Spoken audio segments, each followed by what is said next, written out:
Every dead mall store from the 2000s explained Waldenbooks.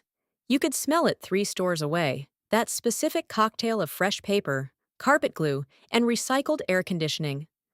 Waldenbooks was wedged between a Foot Locker and an Orange Julius in virtually every American mall from 1962 onward.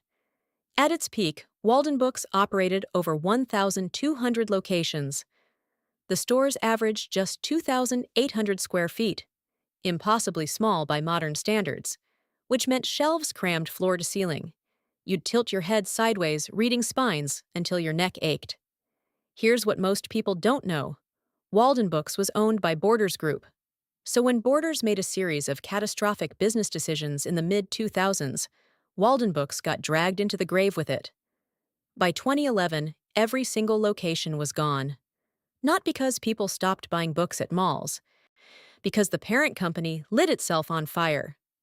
We'll get to that. Sam Goody, the plastic clack of a CD jewel case. That's the sound of Sam Goody. You'd walk in, flip through rows of shrink-wrapped albums in those spring-loaded plastic dividers, and spend 45 minutes choosing between 2 CDs, because at $18.99 each, you could only afford one. Sam Goody launched in 1951 as a New York City record shop.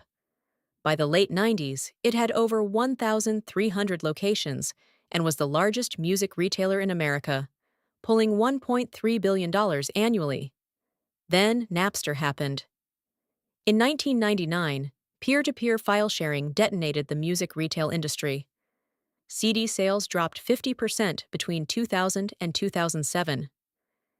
Sam Goody's parent company, Musicland, filed for bankruptcy in 2003, got bought by Sun Capital Partners, and by 2006, nearly every location was either converted into an FYE or shuttered permanently. An $18 CD killed by a free MP3. Suncoast Motion Pictures. If Sam Goody was where you bought music, Suncoast was where you bought movies at absolutely criminal prices.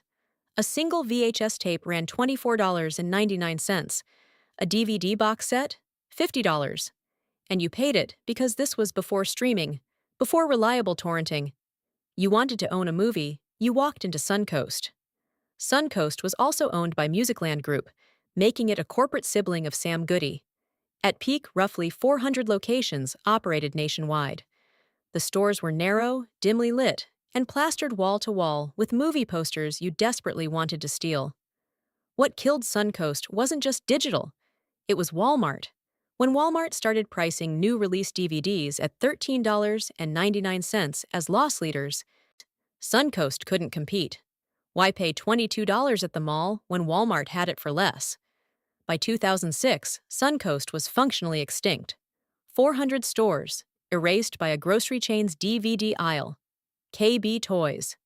You remember the chaos. A wall of action figures. A ceiling-high stack of board games. That terrifying mechanical dog in the window display barking on a loop for 8 straight hours. KB Toys was founded in 1922 in Pittsfield, Massachusetts. By the 2000s, it operated over 1,300 stores. Here's the dark part. In 2000, private equity firm Bain acquired KB Toys in a $305 million leveraged buyout. They loaded the company with $302 million in debt to finance its own purchase. Bain extracted $121 million in dividends within the first 2 years. By 2004, KB filed for bankruptcy. By 2009, completely dead.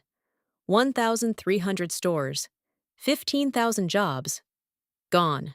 So not killed by Amazon, not killed by Walmart, killed by a financial engineering trick that used the company's own blood as fuel.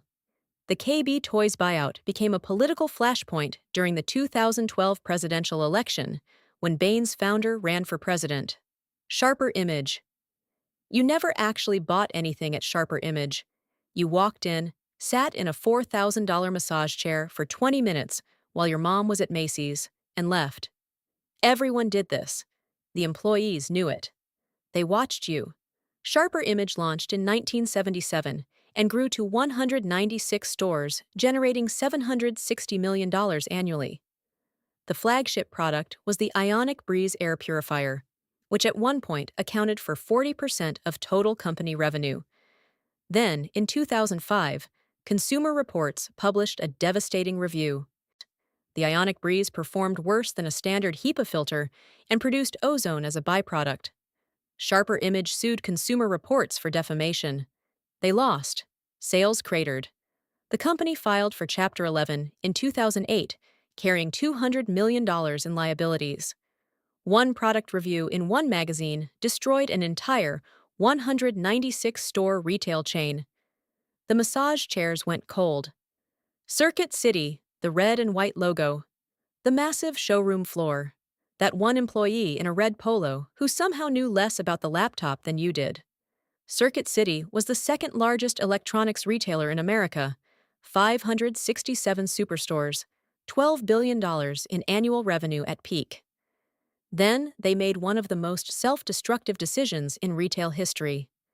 In March 2007, Circuit City fired 3,400 of its most experienced, highest-paid sales associates and replaced them with minimum wage workers to cut costs. Customer service collapsed overnight. Revenue dropped 12% in a single quarter. But the deeper wound was DIVX. In 1998, Circuit City sank $114 million into a disposable DVD format that self-destructed after 48 hours. Consumers hated it. Retailers boycotted it. The format died in 18 months, and that $114 million hole never healed. By March 2009, all 567 stores were liquidated. 34,000 people unemployed. Borders wasn't just a bookstore. It was a lifestyle. You'd grab a coffee, sink into an armchair, read 3 chapters of a book you had zero intention of buying, and feel cultured. It was Barnes & Noble's biggest rival. 1,249 locations worldwide, $4 billion in annual revenue. So how does a $4 billion company vanish?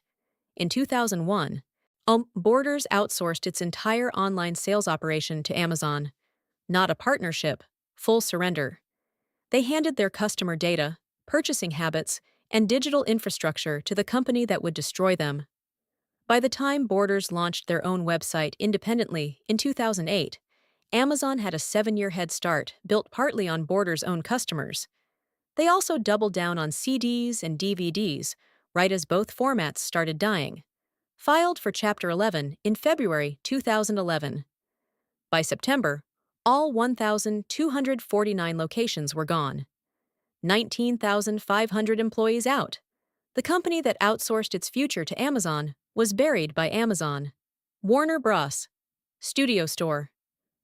You almost forgot these existed. But close your eyes and you can see it. A 2-story storefront anchoring the center of your mall. A giant Bugs Bunny statue out front. An entire wall of Tasmanian Devil merchandise no rational adult needed. Warner Bros. Studio Stores launched in 1991 and expanded to over 200 locations worldwide. Each one was absurdly elaborate. Custom flooring, theatrical lighting, animatronic displays. Individual build-outs cost roughly $1.5 million per store. Here's the twist. The stores were profitable, they were actually making money.